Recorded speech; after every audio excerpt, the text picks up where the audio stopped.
자, 우리 옆에 분에게 오늘은 내 부모가 아니더라도 오늘은 아버님, 어머님, 옆에 분 부모가 아니더라도 감사합니다. 우리 한번 인사할까요?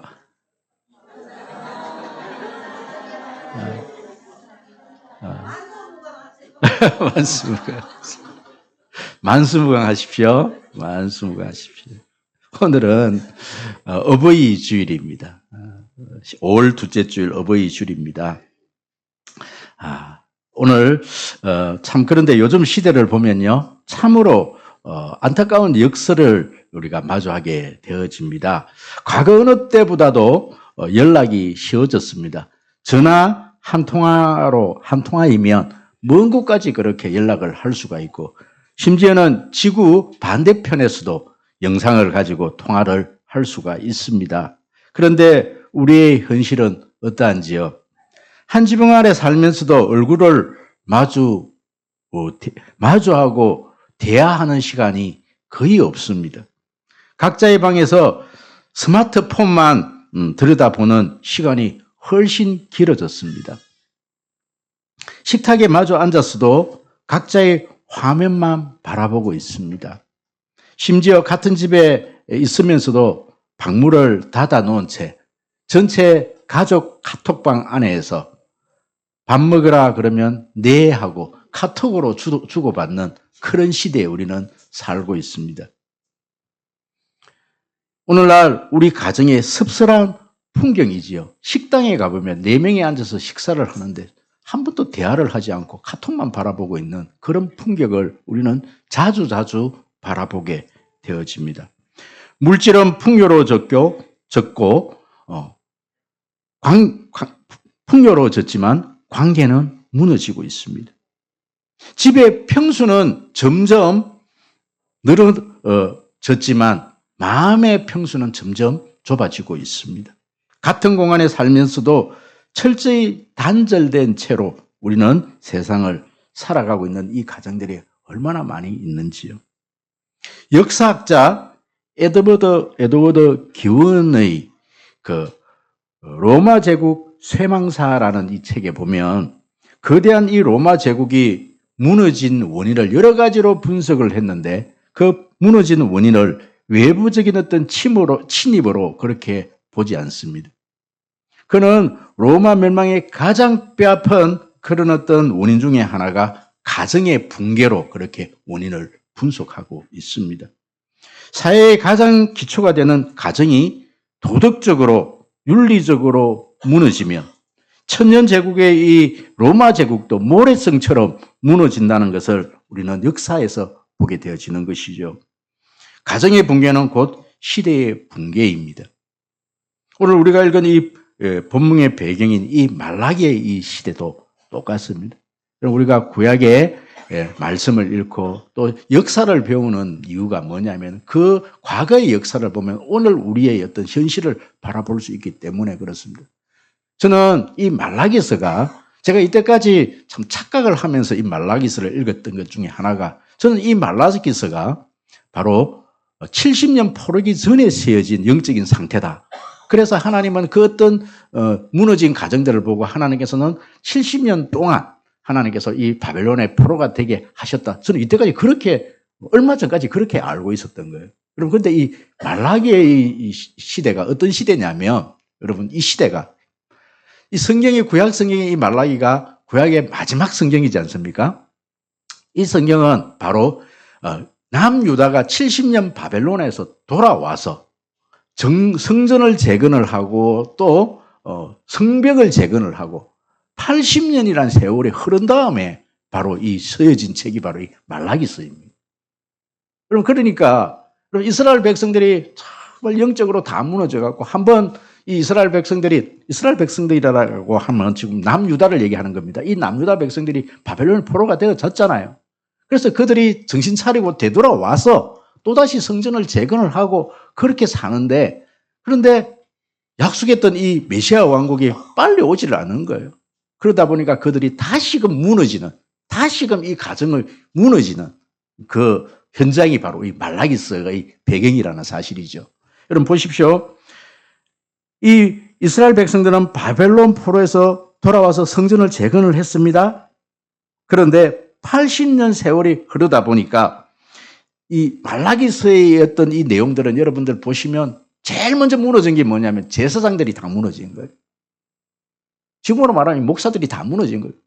그러면 눈먼 그런 짐승들, 희생의 제사를 드릴 때 완전 눈먼 거, 저는 것, 이런 것 가지고 와갖고 하는 게 제사드렸다. 여러분, 형식은 있는데, 모양은 있는데, 경건의 내용은 다 무너진 겁니다.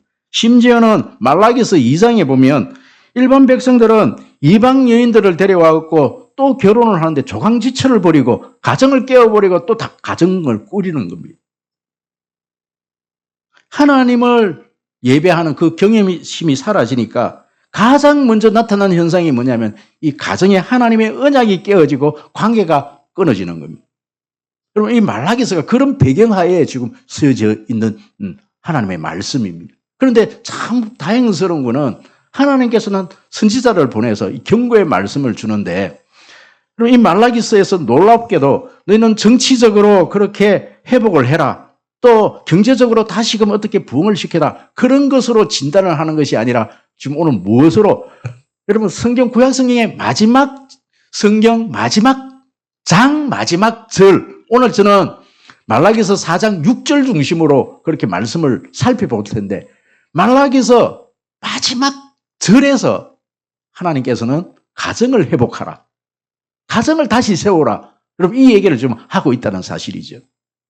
여러분, 그래서 저는 이 말라기서를 통해서 도대체 우리 가정들이 왜 무너졌느냐, 우리 가정들이 회복되려고 하면 어떻게 하면 이 가정들이 회복시킬 수 있는가. 여러분, 그 거대한 로마 제국도 뭐가 무너졌기 때문이다? 가정들이 무너졌기 때문이다. 그럼 어떻게 하면 이 가정들을 다시 세울 수 있을까? 저는 5월의 달, 이 가정의 달을 맞이해서 둘째 주 말씀을 여러분 오늘 이 가정들에 주시는, 여러분 이 가정이라고 말하는 것은 우리 부모님도 계시고 또 우리 자녀들도 있고 우리 다 이렇게 어우러진 것이 가정 아니겠습니까? 이 가정들이 어떻게 회복될 것인가에 대해서 저는 말씀을 나누고자 합니다. 여러분, 오늘 이 말씀을 통해서 우리 성령교회 모든 가정들이 정말 회복되어지는 역사가 있기를 축복합니다. 여러분, 우리가 첫 번째로 회복돼야 될 게 뭐냐면은 관계를 회복하라입니다. 관계를 회복하라. 그럼 6절, 오늘 우리 6절 다 같이 말씀을 한번 읽어볼까요? 다 같이요. 시작. 그가 아버지의 마음을 자녀에게로 돌이키게 하고 자녀들의 마음을 그들의 아버지에게로 돌이키게 하리라. 돌이키지 아니하면 두렵건대 내가 와서 저주로 그 땅을 칠까 하노라 하시니라. 아멘. 여러분, 그가라는 여기는 그는 5절에서 받는 엘리야인데, 이 엘리야는요 상징적인 의미입니다. 선지자가 하는 역할이 뭐냐면은 하나님의 말씀의 경고의 말씀을 주고, 여러분 하나님의 말씀을 전달하는 것 아니겠습니까? 하나님 이 말씀 들어라. 이 경고의 말씀을 들어라. 첫 번째 들어야 될 말씀이 뭐냐면은 관계를 회복하라. 관계를 회복하라. 여러분 6절 이렇게 말씀하십니다. 아버지의 마음을 누구에게로? 자녀에게로 돌이키게 하고 자녀들의 마음을 그들의 아버지에게로 돌이키게 한다. 그럼 지금 돌이킨다는 말은 무슨 말씀입니까? 지금 그 관계가 깨어져 있다, 이런 의미죠. 깨어져 있다. 저는 오늘 이 말씀을 통해서 좀 제가 조금 히브리어 또 원문 세 단어를 좀 소개를 해드릴 텐데, 오늘 다른 걸 다 좀 잊어버리더라도 이 세 단어만큼 꼭 기억을 좀 했으면 좋겠습니다. 여러분, 첫 번째 단어가 뭐냐면 돌이키다라는 단어입니다. 여러분, 이 돌이키다라는 이 단어는 히브리어로 바로 슈브라는 단어입니다. 제가 시편 133편 말씀을 함께 나눌 때 하나님께서 형제가 서로 연합해서 동거하는 모습을 보면서 하나님께서 너무 즐겁고 좋았더라 할 때 그 좋았더라라는 이 단어가 무슨 단어? 토브라는 단어. 토브. 여러분, 돌이키다라는 이 단어는 무슨 단어? 슈브.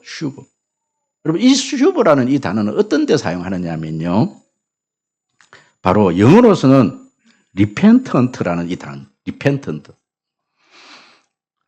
가족 간의 관계 회복은 여러분 인간적인 그런 노력으로 되어지지 않습니다.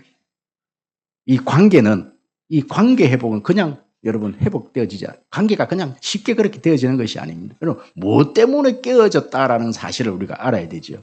여러분, 이 돌아서다, 돌이키다라는 이 단어는 회개하다, 180도로 돌아서다. 하나님께 우리가 돌아갈 때 쓰는 그 단어가 바로 이 휴버라는, 돌이키다. 하나님께 마음을 돌이킬 때 쓰는 그 단어가 휴버. 하나님께 돌아갈 때는 철저히 여러분 세상과 등지고 그렇게 돌아가는 거예요. 완전히 하나님과 온전히 회복되어지는 것. 자, 이것은 무슨 의미를, 이 단어가 우리에게 주는 의미가 어떤 의미를 가지고 있는가? 여러분, 이것은 우리 교단에 신학적 기초를 놓으신 박윤선 박사님의 그 주석을 보면 우리가 좀 명확해져요. 제가 한번 읽어드릴게요. 인간사회의 모든 관계 파괴는 하나님을 향한 신앙이 병들었기 때문이다. 부모와 자녀의 참된 화해는 오직 하나님께 함께, 그것도 함께 하나님께 돌아올 때 모든 관계가 회복된다. 여러분, 이런 모든 인간적인 관계, 자녀와 또 자녀와 부모의 모든 관계가 깨어진 관계가 무엇 때문이라는 거예요? 하나님과의 관계가 깨어졌기 때문에 우리의 이 관계도, 부모와 자식 간의 이 관계도 깨어져 버렸다. 이 말씀이 맞는 게 뭐냐면, 여러분, 창세기 어떤 처음에 아담이 여러분 범죄를 하나님께 선악과를 따먹어 버리잖아요. 그리고 난 다음에 이 가정이 무너지는데 최초에 일어난 살인이 가인이 아벨을 돌로 쳐 죽이는 일이 일어나요. 여러분, 형제 간의 관계가 깨어지는 역사가 일어나면 최초의 살인이 그때 일어나는 거예요. 여러분, 형제 간의 관계가 끊어졌습니까? 여러분, 형제 간에 서로 죽이고 나면 아버지하고 부모와의 자식도 완전히 관계도 끊어지지요. 가인과 아담하고의 그 관계가 온전하겠습니까? 여러분, 둘째 아들을 큰아들이 죽였는데 그 아버지가 큰아들 보고, 야, 너 잘했다, 이렇게 할 아버지가 어디 있겠어요? 이 관계가 다 끊어지고, 하나님과의 관계가 끊어짐으로 말미암아 인간의 관계가 다 끊어졌다. 여러분, 이렇게 분석을 하고 있는 겁니다. 야, 그렇다면 이 말씀을 한번 뒤집어서 한번 생각을 해보면, 여러분, 우리가 인간과 인간의 어떤 형제와 형제, 부모와 자식 간의 어떤 마음이 돌아서고 다시금 돌이키려고 그러면 우리가 뭐부터 관계가 회복되어져야 된다? 관계가 회복되어져야 된다. 여러분, 하나님 관계가 회복이 우선이다. 좀 이 이야기를 지금 하고 있는 거예요. 여러분, 그것도요, 내만 돌이키면 되는 게 아니고 아버지도 하나님께로 돌아가고 자녀도 하나님께 함께 그 마음이 돌아서야 됩니다. 여러분, 그렇게 되어지면요, 여러분, 이 가정이 온전히 다시 회복된다. 그렇게 말씀합니다. 죄는요, 인간의 관계를 다 무너뜨리고 말았습니다. 여러분, 한번 볼까요? 엘리 제사장의 가정을 우리 한번 묵상을 한번 해보십시다. 엘리 제사장은 그 시대에 굉장히 존경받는 제사장이었죠. 매일 성막에서 제사를 드렸고 하나님의 말씀을 맡은 영적 지도자였습니다. 그러나 여러분, 이 엘리가 영적으로 무너지고 나니까 그 가정이 제일 먼저 무너져 버리는 거예요. 가정의 모습을 보면 아들 홈리와 비느하스가 있습니다. 어려서부터 성막에서 살았습니다. 누구보다 제사를 옆에서 받고 지금으로 말하면 예배를 잘 드렸던 꼬박꼬박 예배에 참석했던 그런 아들들이었습니다. 누구보다도 하나님의 말씀을 많이 들었던 그런 자녀들이었습니다. 그런데요, 성경은요, 충격적인 이야기를 하고 있습니다. 사무엘상 2장 12절에 보니까 그들은 여호와를 알지 못하였더라. 성막에서 매일매일 살고 지금으로 말하면 교회에서 매일매일 그렇게 살았던 목사의 자녀들, 장로님의 아들, 딸들, 어렸을 때부터 매일매일 교회에 그렇게 잘 다녔던 이 자녀들이 뭐예요? 그들은 여호와를 알지 못하였더라. 하나님을 몰랐다라는 것. 여러분, 종교적인 환경이 좋았지만 하나님을 향한 슈버가 없는 거예요. 돌이킴이 없는 겁니다. 그렇게 아버지가 영적으로 어두워져 버리니까 자녀들은요, 완전한 타락의 길로 가게 됐는데, 여러분, 그 결과가 어떻느냐면 그 결과는 무서운 일이 벌어진 겁니다. 같은 날 두 아들이 전쟁터에서 전사를 합니다. 그 소식을 듣고 아버지는 목이 부러져서 그렇게 죽습니다. 여러분, 엘리의 실패는 자녀들을 사랑하지 않았던 것이 아니죠. 자녀들을 너무 사랑했기 때문에 그 죄를 알면서도 그 이야기를 들었으면서도 하나님으로부터 그것에 대해서 자녀들에 대해서 하나님께서 그렇게 미리 말씀을 하셨음에도 이 엘리는 귀담아 듣지 않고 아들에게 충고를 하지 않았습니다. 돌이키지 못했습니다. 저는 요즘 이렇게 좀 목회를 하면서 또 아버지로서 좀 회개하는 일들이 좀 있습니다. 저는 우리 송림성 이 교회를 섬기면서 우리 성도들을 바라보면서 야, 저거 아닌데. 저렇게 살면 안 되는데. 여러분, 그 모습들이 한두 가지가 아니었는데 혹시 내가 이 이야기를 하면 저 성도가 우리 교회를 떠나면 어떡하지? 관계가 깨어지면 어떡하지? 그러면서 말을 하지 못했던 경우가 한두 번이 아니었다는 사실이지. 우리 자녀들의 어떤 모습들을 보면서 저렇게 하면 안 되는데 그러면서도 그냥 입을 다물어 버렸던 것들이 한두 번이 아니었다는 것이죠. 여러분 어떻습니까? 우리는 자녀들이 성공을 걱정하면서 이 자녀들의 어떤 영적인 상태가 어떠한지를 우리는 알면서도 그냥 반치하고 그냥 모른 척하고 그냥 그렇게 살아가고 있지는 않은지요. 하나님의 자녀가 하나님께 돌아오도록, 여러분 돌아올 수 있도록, 여러분 어떠한 충고를 하더라도 그렇게 살 수 있도록 하는 것이 여러분 사랑인 줄 믿습니다. 아들이 이 이야기를 들었다고 자녀가, 우리 자녀들을 보면 매를 맞는 시기가 있어요. 매를 맞는 시기가 있습니다. 여러분 그 시기가 지내버리면 매도 통하지 않는 그러고 우리가 자녀가 또 크고 나면 절대 매를 대서는 안 돼요. 그런데 여러분 우리 특히 목회자의 자녀들, 선교사님의 자녀들, 또 우리 중직자의 자녀들 보면요. 이 자녀들이 한결같이 하는 이야기가 우리는 어렸을 때 너무 강압적인 훈련을 받았다.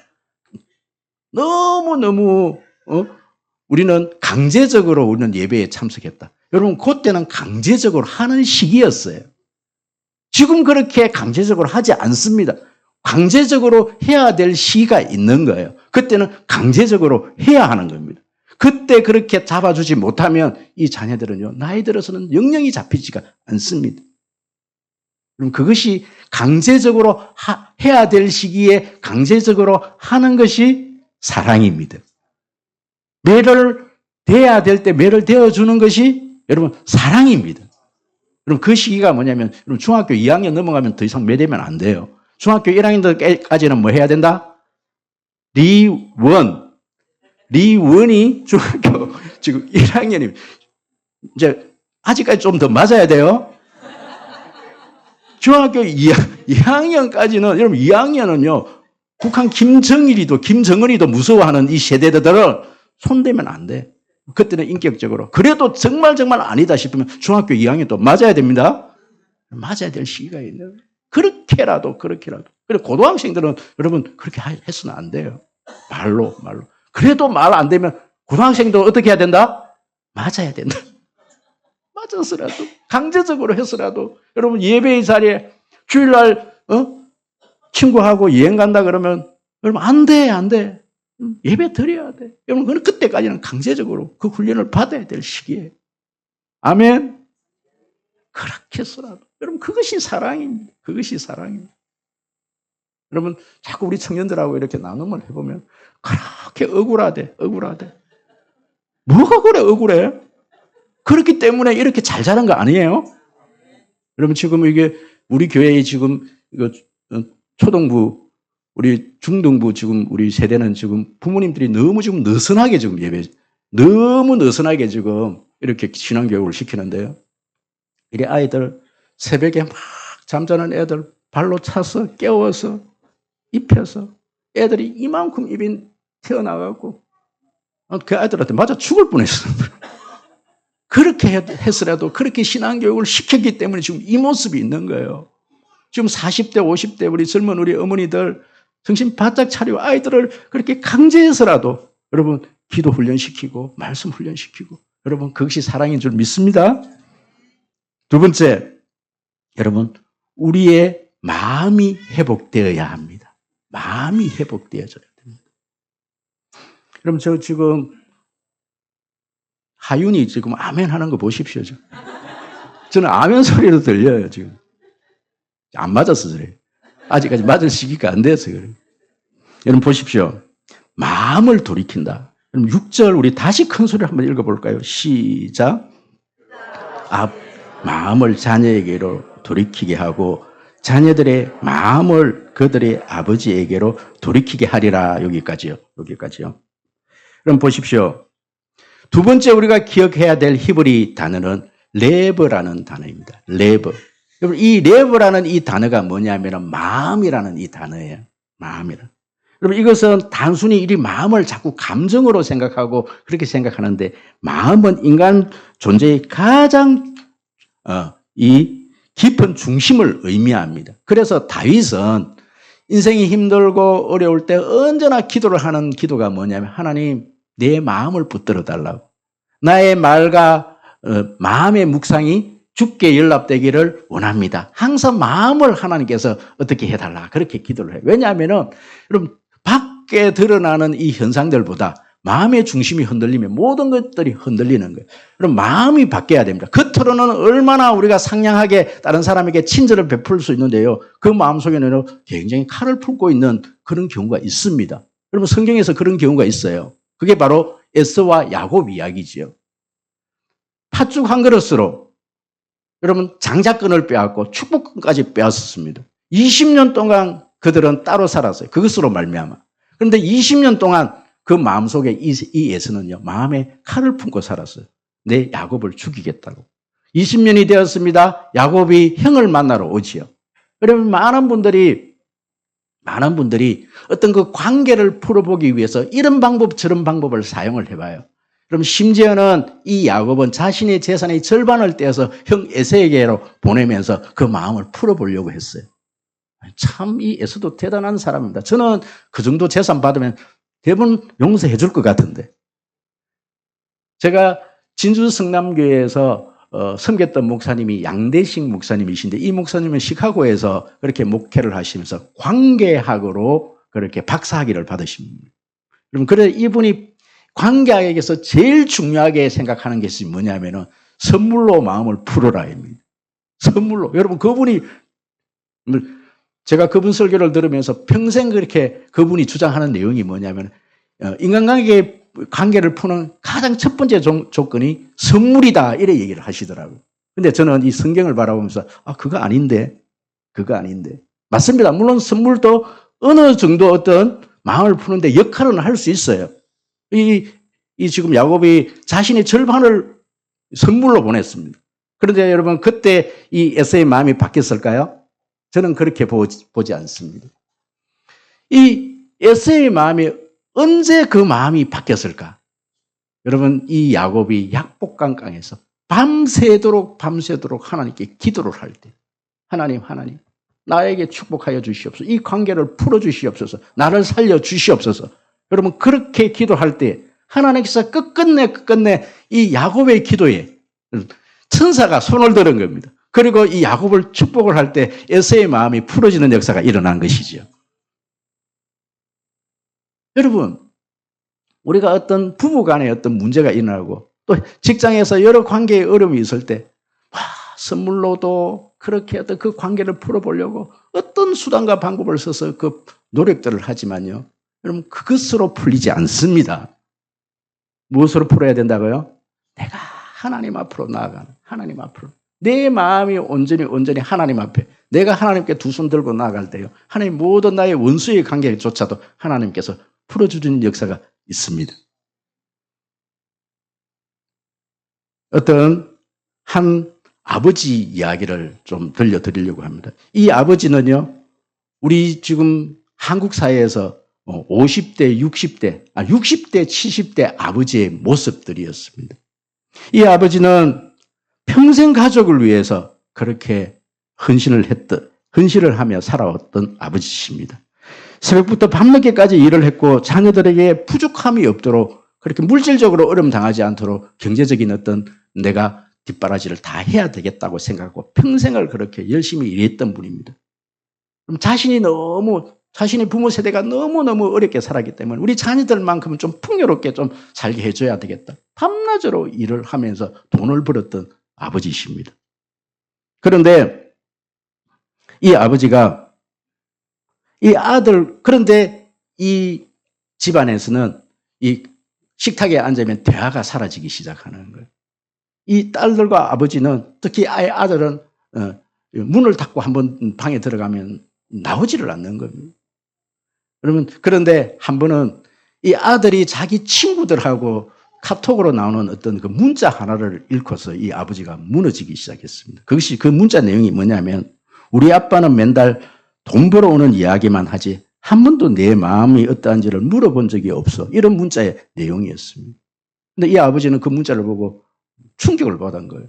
평생 가족을 위해서 헌신을 했고 돈을 벌어서 그렇게 이 가족을 내가 부양을 했는데 이 아들들이 전부 나하고 다 멀어져 있는 거예요. 자녀들이 다 멀어져 있는 겁니다.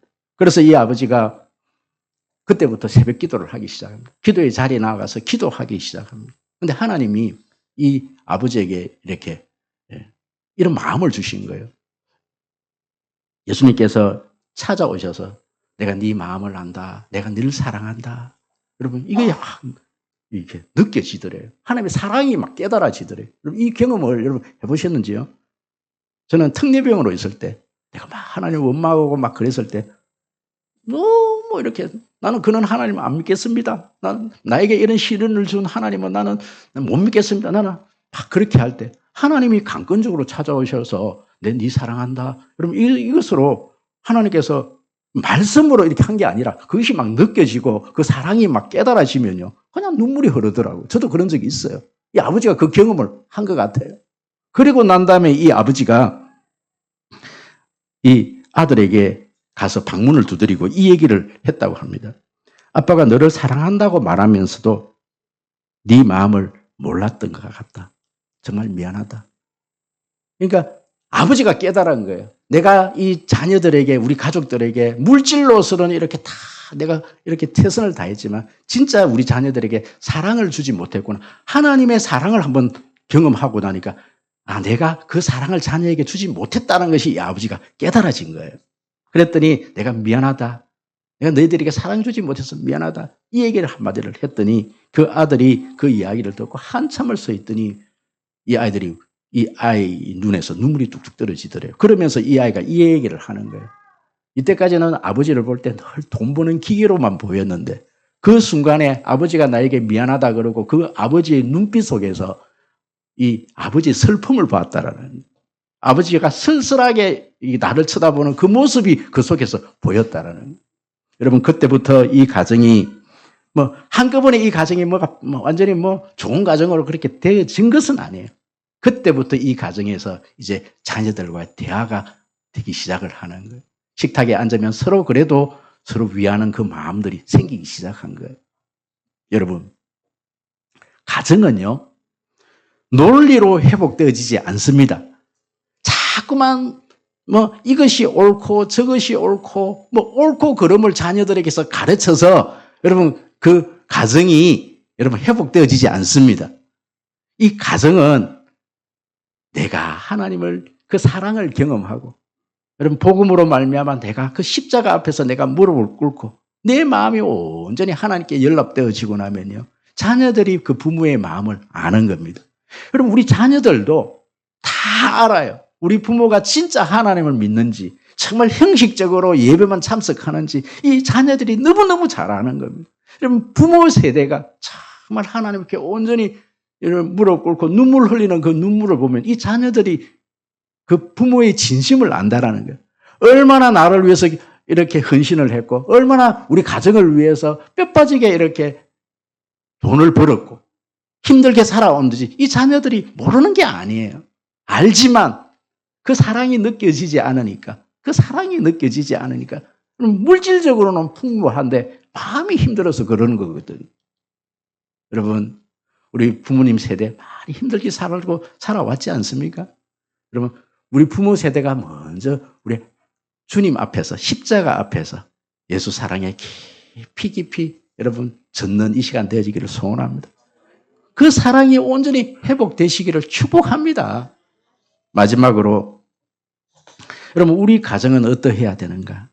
여러분, 우리 가정에서 신앙의 개성이 이루어져야 합니다. 여러분, 구약의 마지막 경고, 구약 성경의 마지막 성경, 마지막 장, 마지막 절에서 참 다행스러운 것은 뭐냐면은, 그러면 그것은 경고가 아닌 우리 가정에 대한 회복에 대한 이야기를 하고 있다는 것이죠. 왜 가정에 대한 회복인가? 여러분, 우리가 많은 분들이 모든 우리 자녀의 신앙들을요, 교회에 맡겨놓은 거예요. 물론 교회가 그 책임이 없다라는 건 아닙니다. 교회에서 구원 상담을 하고 자녀의 영을 돌보고 교회가 분명히 해야 되는 일이지요. 그런데 성경은요, 교회보다도 이 신앙교육이 어디서부터 이루어져야 한다? 가정에서 이루어져요. 가정에서 이루어져요. 여러분 볼까요? 신명기 6장 7절 말씀입니다. 신명기 6장 7절 말씀 우리 앞에 있습니다. 우리 다 같이 큰 소리 한번 읽어보도록 하겠습니다. 시작.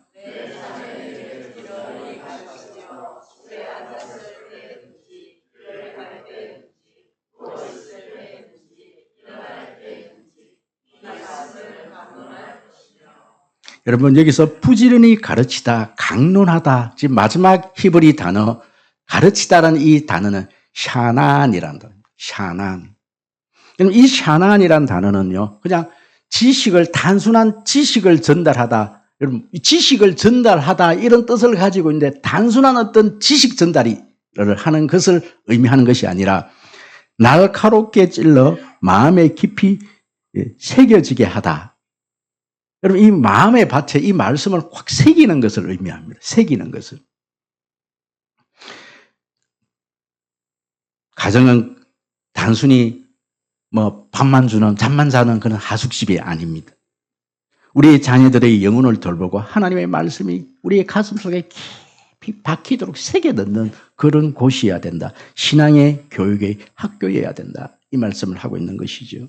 여러분, 이스라엘 백성들은 부부가 결혼을 하면 남편이 헬라인이거나 이방인이면 인이라도 여러분 아내만 유대인이면 그 가정에서 자라난 자녀는 유대인이 되어집니다. 여러분 그것이 바로 성경에서 디모데 가정입니다. 디모데의 아버지는 헬라인이었습니다. 이방인이었죠. 그래서 신앙교육에서 자녀들에게 큰 영향을 줄 수 없는 그런 아버지였습니다. 그런데 성경에 보면은 신약 성경에서 가장 어떤 훌륭한 지도자 중에 한 사람이었던 이 디모데가 어떻게 그렇게 영적인 훌륭한 지도자가 될 수 있었는가? 그것은 바로 디모데후서 1장 5절에서 이렇게 말씀을 하고 있습니다. 거짓이 없는 믿음이 그의 외할머니 로이스와 어머니 유네게로부터 물려받았다. 그럼 신앙교육에 어머니하고 할머니가 그 디모데에게 신앙교육을 다 시켰다. 이 얘기를 지금 하고 있는 거예요. 그렇다고 해서 여러분 아버지가 그 신앙의 교육에 책임이 없다 이런 말씀이 아닙니다. 분명히 아버지도 책임이 있습니다. 하지만 그 진짜 어떤 그 신앙의 전수는 누구로부터 이루어진다? 어머니로부터 이루어진다. 그럼 모세가 그러지 않습니까? 이 모세가 그 짧은 시간에 젖 먹이면서 이 모세에게 기도하고 신앙 교육을 시켰더니 이 모세가 자기의 정체성을 잃어버리지 않는 거예요. 그 어떤 부모의 그 어머니의 그 짧은 그 시간에 그 사랑을, 그 따뜻함을 어머니부터 그 사랑을 느낀 거예요. 그 사랑을 받은 겁니다. 그랬더니 이 아이가 자라면서 나는 누구인가라는 그 어떤 정체성의 문제에서 내가 유대인이구나. 내 어머니는 바로 누구? 모세의 어머니 요게벳. 유대인이구나. 나는 유대인이구나. 여러분 그런 정체성을 가지고 살아가게 되는 거예요. 여러분 누구십니까? 여러분의 어머니는 누구십니까? 여러분 지금 어머니들, 지금 우리 청년들이 아까 첫 번째 제지에서 그렇게 말씀을 드렸는데 자꾸 우리는 강압적으로 훈련받았다, 억울하다 이렇게 얘기하는데 여러분들이 이 자리에 이렇게까지 신앙생활을 할 수 있었던 것은 여러분들의 부모 세대가 그렇게 세련되지 못하고 아직까지도 투박하고 좀 억지가 남아 있을지는 몰라도 우리 부모 세대에서는 그래도 정말 잃어버리지 않고 우직하게 지켜온 믿음의 태도가 있습니다. 새벽마다 기도를 했고 여러분들을 위해서 눈물로 기도를 했고 여러분들이 조금이라도 엇나가면요 생명을 걸어놓고 여러분들의 신앙을 지키려고 그렇게 힘썼던 부모님이십니다. 그런데 여러분 보십시오. 우리 젊은 지금 이 가정을 가지고 있는 자녀를 키우고 있는 우리 젊은 세대의 어떤 가정들의 그 모습들을 보십시오. 우리 어머니만큼, 우리 아버지만큼 여러분 기도를 하고 있느냐는 것이죠. 그만큼 여러분들이 그렇게 기도로서 이 자녀를 바르게 한번 키워보겠다고 그렇게 발부둥을 치고 있느냐는 거예요. 그럼 그렇게 하지 않으면요, 여러분들은 그럼 부모로부터 받았던 그것 때문에 이렇게 신앙생활을 잘하고 있을지는 모르겠지만 그 다음 세대가 없는 거예요. 이 말라기 세대가 그렇게 해서 말라기 이후에 모든 세대들이 하나님을 모르는 세대가 되어져 버린 거예요. 아예 하나님을 모르는 세대가 되어져 버린 것이지. 그럼 내 때까지는 괜찮아요. 말씀을 정리하려고 합니다. 여러분, 오늘은 분명히 좀 죄송하지만 히브리어로 세 단어만 좀 기억을 했으면 좋겠습니다. 여러분, 첫 번째 단어가 바로 슈버라는 단어입니다. 여러분, 슈버는 돌이킴을 의미합니다. 하나님께 돌아와야 합니다. 여러분, 부모 세대도 하나님께 온전히 돌아서야 되고 우리 자녀 세대도 함께 하나님께 돌아서야만이 여러분 우리의 가정들이 바로 세워집니다. 두 번째 단어는 레버라는 단어이지요. 여러분, 이 단어는 우리 마음을 하나님께 온전히 내려놓는 겁니다. 내가 하나님께 은혜를 받는 겁니다. 내가 하나님의 사랑을 받고 내 마음의 태도가 온전히 주님 앞으로 여러분 온전히 연락되어져야 합니다. 그럼 십자가 앞에 내려놓는 것이 내 마음을 하나님께 드리는 겁니다. 우리 마음이 온전히 바뀌지 않으면 바뀌는 게 아니거든. 마지막 단어입니다. 우리는 우리의 가정에 우리의 자녀들에게 샤난을 해야 합니다. 그럼 이 샤난은요, 바로 하나님의 말씀을 새기되 돌에 새기듯이 하나님의 말씀을 새겨 넣는 겁니다. 그럼 이거 새겨 놓지 않으면 다음 세대를 기대할 수가 없습니다. 저는 우리 성림교회 모든 가정들이 온전히 주님 앞에서 이렇게 세워지기를 축복합니다. 하나님 감사합니다.